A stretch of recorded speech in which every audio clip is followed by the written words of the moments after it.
নমস্কার বন্ধুরা, আবার একটি নতুন ব্লগে তোমাদের সকলকে স্বাগত জানাই। আজকের ব্লগটি শুরু করলাম আমার নিত্যদিনের পুজো দিয়ে। তোমরা সবাই কেমন আছো? আমি ভালো আছি। এই হলেন আমার সব ঘরের দেবতারা। আর প্রত্যেক দিনের মতো আজকেও ঘুম থেকে উঠে বাসি কাজকর্ম সেরে স্নান টান করে চলে এলাম পুজো দিতে। ওই দেখো আমার গোপাল বসে আছে, কি মিষ্টি লাগছে দেখো, সেজে গুজে চুপটি করে বসে আছে। দেখতে কি মিষ্টি লাগছে তাই না? মনে হয় সারাদিন ওর দিকেই চেয়ে বসে থাকি। আমার মেয়ে তো আমার গোপালকে খুব ভালোবাসে। যাই হোক, এবার চলে যাই ব্রেকফাস্টের দিকে।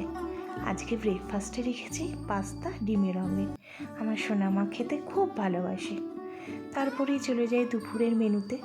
দুপুরের মেনুতে রেখেছি ভাত, আলু উচ্ছে সেদ্ধ আর লেবু। লেবু তো আমাদের রোজই খেতে লাগে। আর আলু উচ্ছে সেদ্ধ গরম গরম ভাতে খেতে খুব ভালো লাগে বলো। সঙ্গে মাছ ভাজা রেখেছি। আমার কন্যা আবার মাছ ভাজা সব মাছ খান না, ওর কাঁটা লাগে, তাই অমলেটও আছে। আর তার সঙ্গে আছে আলু পেঁয়াজকলি ভাজা, সঙ্গে কাঁচা লঙ্কা ভাজা, একটু ঝাল ঝাল হলে ভালোই লাগে।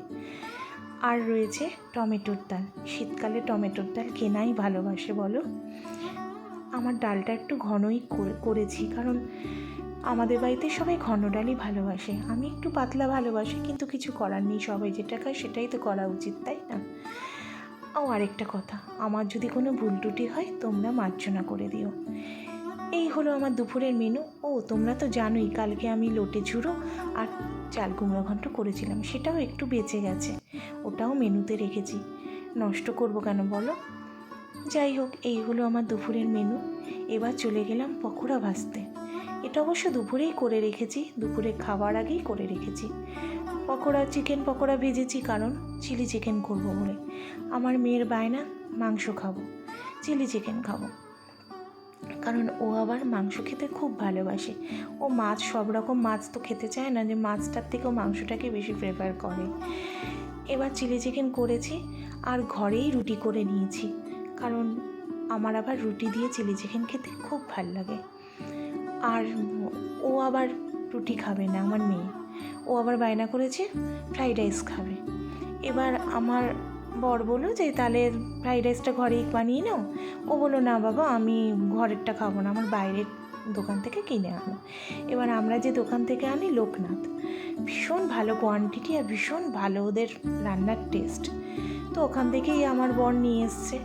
এবার ফ্রাইড রাইস যতটা ওরা দেয়, আমার মেয়ে তো খায় একদম সেই পাখির মতো, অল্প একটু খায়, তাই ওই ফ্রাইড রাইস আমরাও একটু একটু নেব, ও তো একটুই খাবে।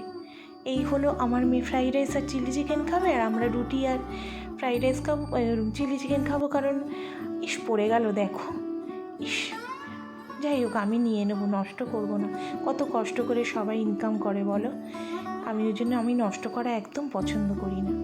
ওই আমরা একটা করে রুটি খাবো আর ফ্রাইড রাইস খাবো। এই হলো আমাদের রাতের রান্না।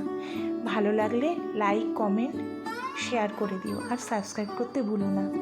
আজকের মতো আবার আসবো পরের একটি ব্লগ নিয়ে। আজকের মতো আসি। তোমরা সবাই সুস্থ থেকো, ভালো থেকো।